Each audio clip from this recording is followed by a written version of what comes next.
नमस्कार, आप देख रहे हैं सिटी सेंटर शो। मुंबई से मैं हूं पूजा भारद्वाज। शुरुआत कर रहे हैं शो की दिल्ली की खबर के साथ। कोरोना वायरस का प्रकोप हर तरफ जारी है, लेकिन अपराध की घटनाएं भी लगातार हो रही हैं। आपको दिखाते हैं दिल्ली में एक नाकाम किडनैपिंग की कोशिश। वारदात 21 जुलाई की है, जहां एक बच्चे को दो लोग किडनैप करने की कोशिश करते हैं, नाकाम रहते हैं। दोनों आरोपियों को गिरफ्तार कर लिया जाता है, लेकिन किस तरह से सीसीटीवी कैमरे में ये पूरा वाकया कैद हुआ, आपको दिखाते हैं। दिल्ली के शकरपुर इलाके में दो लोगों ने 4 साल के बच्चे को किडनैप करने की कोशिश की। ये दो लड़के एक घर के आगे पानी मांगते हैं। महिला पानी देकर भीतर जाती है। इसके बाद वो घर से एक बच्चे को खींचकर अपने साथ ले जाना चाहते हैं। बच्चे के रोने पर मां घर से बाहर निकलती है और वो बच्चे को बचा लेती है। इसके बाद मोहल्ले वाले इन दोनों लड़कों को पकड़ने में कामयाब रहते हैं, लेकिन फिर ये लड़के भाग जाते हैं, जिसके बाद पुलिस इन्हें पकड़ती है।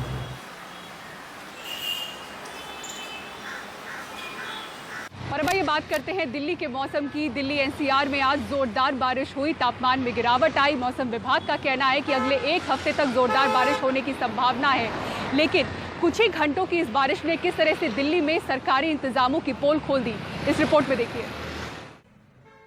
ये दिल्ली की वीआईपी अशोका रोड का हाल है। जरा सी बारिश और सड़क पर बड़ा सा गड्ढा। इस गड्ढे से कोई हादसा तो नहीं हुआ, पर व्यवस्था की पोल जरूर खुली। तो ये वो जगह है जहां पर पुराने वक्त में बीजेपी का हेडक्वार्टर होता था। यहीं पर जो एमपी हैं विजय गोयल, उनका आवास भी है। और यहाँ पर 14-15 अशोका रोड के पास ये गड्ढा, और यहाँ पर किस तरीके से पानी निकल रही है वो आप देखिए कि आपको नजर आएगा। महिपालपुर की सड़क भी धंसी और आरके पुरम सेक्टर 13 की सर्विस रोड पर तो ट्रक धंसी हुई सड़क में जा फंसा। निकालने के लिए क्रेन की मदद लेनी पड़ी। टायर है वो देखिए कि आप बिल्कुल गड्ढे में फंसा हुआ आपको नज़र आएगा। और ये आरके पुरम का सेक्टर 13 है, जहाँ पे देखिए कि क्रेन की मदद से इसको निकालने की कोशिश चल रही है। और सीधे तौर पे सरकार बदल जाती है, लेकिन बदहाल व्यवस्था को लेकर वो तस्वीरें नहीं बदल पाती। और उसी की एक वानगी आपको यहाँ पर नज़र आएगी, जहाँ पर इस तरीके से सर्विस रोड पे ये ट्रक जो है वो फंसी हुई है। बारिश के मौसम में जल भराव और जाम तो मानो दिल्ली के लिए आम बात हो। ओखला, आश्रम चौक, धौला कुआं, तिलक ब्रिज, आईटीओ, लाजपत नगर, सब जगह पानी पानी।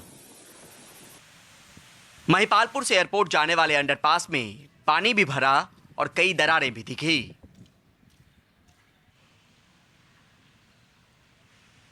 ये व्यवस्था की दरारें हैं जो बरसों से चली आ रही समस्या का समाधान अब तक नहीं निकाल पाई हैं। बजट करोड़ों का होता है, पर नियत और नीति की चूकों से साल दर साल ये हालात पैदा होते रहते हैं। नई दिल्ली से मुकेश सिंह सेंगर के साथ Parimal Kumar, NDTV India. Corona virus और लॉकडाउन के चलते जहां ज्यादातर कंपनियां नुकसान झेल रही हैं, वहीं कौन सी हैं वो कंपनियां जिन्हें जबरदस्त फायदा हुआ है, जिनकी बिक्री बढ़ी है? पूर्वा चिटनिस की इस रिपोर्ट में देखिए। ये कंपनियां कोविड के कहर को मात दे रही है।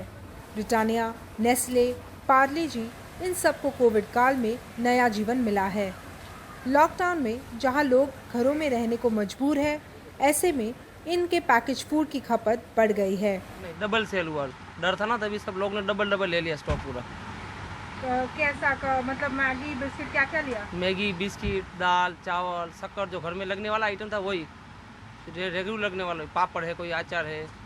डबल हुआ? हाँ, डबल हुआ। और ये परिणाम इन कंपनियों के बैलेंस बुक में देखे जा रहे हैं। कंपनी के अनुसार पार्ले जी की बाजार हिस्सेदारी 5% बढ़ गई। कंपनी के मुताबिक ये पिछले 3-4 दशकों में सबसे अधिक बढ़ोतरी है। यहाँ तक कि ब्रिटानिया ने कहा कि ब्रेड, टोस्ट, बिस्कुट की बिक्री से कंपनी का पहली तिमाही के दौरान लाभ दुगना होकर 545 करोड़ पहुँच गया। मांग बढ़ी, इसलिए ब्रिटानिया अगले 2-3 वर्षों में 700 करोड़ रुपए का निवेश करने की योजना बना रहा है। सेंसेक्स के 9% मुकाबले ब्रिटानिया के शेयरों में इस साल 31% की बढ़ोतरी हुई है। Data analytics firm Nielsen India ने कहा कि एफएमसीजी सेक्टर प्री कोविड युग को छू रहा है और इस सेक्टर में रिकवरी पारंपरिक किरानों की दुकानों से होती है। ब्यूटी प्रोडक्ट्स और पैकेज फूड में बिक्री दिख रही है, लेकिन इस क्षेत्र से जुड़े विशेषज्ञों की अपनी राय और सवाल है। लॉकडाउन के दौरान चूंकि लोग घर के अंदर होते हैं, सबसे आम स्नैक्स बिस्किट बन गया है। ये हर तरह से आरामदायक भोजन बना दिख रहा है। इसलिए हाँ, जरूरी सामान वाली कंपनियों के लिए अच्छी बात है, पर गैर आवश्यक खंड के लिए हालात को देखना और समझना होगा। But not necessarily green shoots for companies in the non-essentials category. इसीलिए भले ही एफएमसीजी सेक्टर कुछ सकारात्मक संकेत देख रहा है, लेकिन गैर आवश्यक श्रेणी का उदय देखना महत्वपूर्ण रहेगा। तब तक ब्रिटानिया, पार्ले जैसी कंपनियां रिकॉर्ड बिक्री की उम्मीद में हैं। मुंबई से पूर्वा चिटनिस की रिपोर्ट। भरतपुर रियासत के राजा मान सिंह और उनके 2 साथियों की फर्जी एनकाउंटर में हत्या के आरोप में 35 साल के बाद मथुरा की जिला अदालत ने 11 पुलिस वालों को उम्र कैद की सजा सुनाई है। क्या है पूरी खबर, कमाल खान की इस रिपोर्ट में देखिए। इन महलों का राजा अपराधियों की तरह सड़क पे फर्जी एनकाउंटर में मार दिया गया। राजा मान सिंह यहां से निर्दलीय एमएलए थे। उनके खिलाफ कांग्रेस उम्मीदवार का चुनाव प्रचार करने 20 फरवरी 1985 को राजस्थान के सीएम एससी माथुर आए। इल्जाम है कि राजा ने उनसे खफा होकर वहां खाली खड़े उनके हेलीकॉप्टर में जीप घुसा दी। अगले दिन पुलिस ने राजा को घेर कर गोली मार दी। इसके खिलाफ राजा का खानदान केस लड़ रहा था। राजा मानसिंह हत्याकांड में 11 लोगों को आजीवन कारावास की सजा सुनाई गई है 302 में, और 149 में 6 माह की और 148 में 2 साल की 10,000 रुपये जुर्माना किया गया है। राजा मान सिंह भरतपुर रियासत में 1921 में पैदा हुए। उनके बड़े भाई ब्रजेंद्र सिंह यहाँ के महाराज थे। मान सिंह ने लंदन से इंजीनियरिंग की, फिर कुछ वक्त फौज में रहे और आज़ाद हिंदुस्तान में 1952 से 1984 तक 7 बार निर्दलीय एमएलए बने। तो हम दोनों ने मेहनत करी, सबने पूरा परिवार ने मेहनत करी। ज़्यादा करके कुमार विजय सिंह जी ने की है सबसे ज़्यादा मेहनत। हर तारीख पे मैं भी आती थी, ये भी आते थे, मेरी बड़ी बहन भी आती थी। पर सबसे खुशी की ये बात है कि हम तीनों बहन जिंदे हैं, जो हमारे पिताजी का न्याय मिला। राजा मान सिंह जब 21 मार्च को थाने जा रहे थे, तभी पुलिस वालों ने उन्हें रास्ते में घेर कर मार डाला।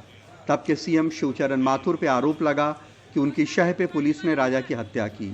तब की पीएम इंदिरा गांधी ने 23 फरवरी को सीएम से इस्तीफा ले लिया।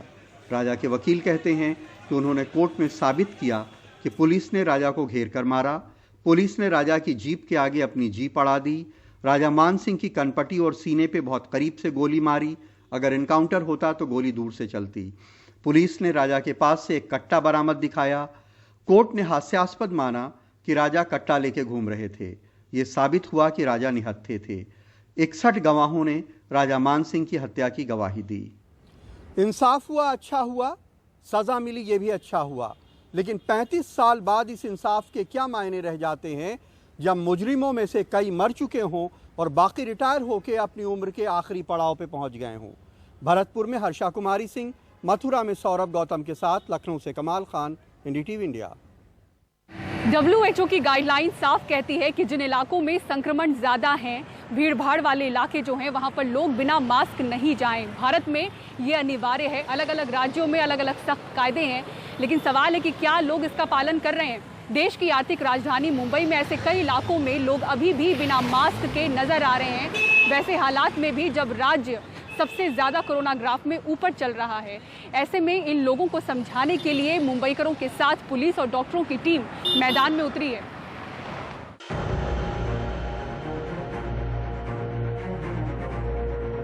कोरोना खत्म हो गया क्या? कोरोना खत्म हो गया है?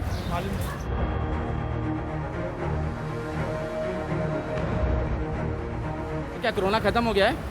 कोरोना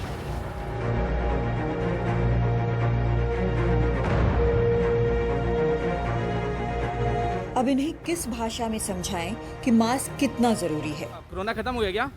कोरोना खत्म हो गया है? तो फिर मास्क क्यों नहीं है? पुलिस, वॉलंटियर्स या कैमरा देखकर डर से लोग मास्क पहन लेते हैं, मुंह पर कपड़ा बांध लेते हैं। पर कई अब भी ऐसे हैं जो कोरोना से बेफिक्र यूं घूम रहे हैं। इनमें हर उम्र के लोग शामिल हैं।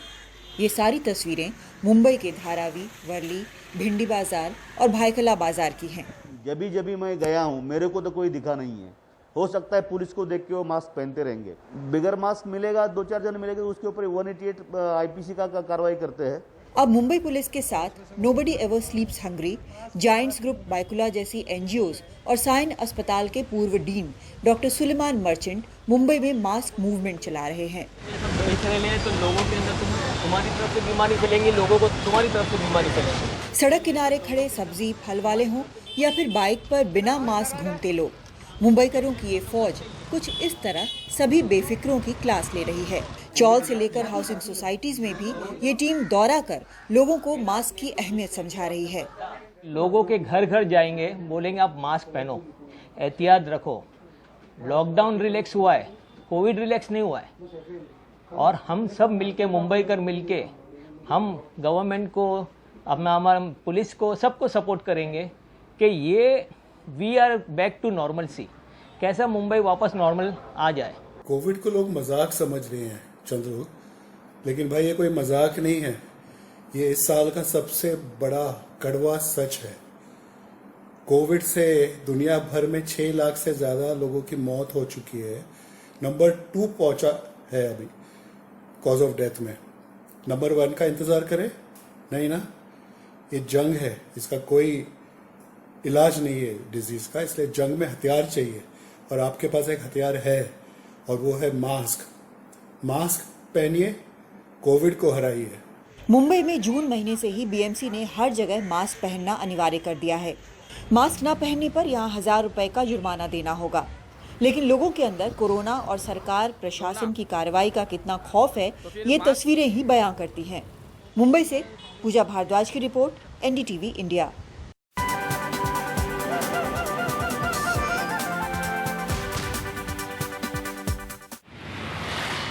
देश में सोने की कीमतें 9 साल के सबसे ऊंचे स्तर पर पहुंच गई हैं। 10 ग्राम सोने की कीमत 50,000 के पार जा चुकी है। ऐसे में ज्वेलरी कारोबारियों का कहना है कि दिवाली तक ये कीमत 60 से 70,000 तक भी पहुंच सकती है।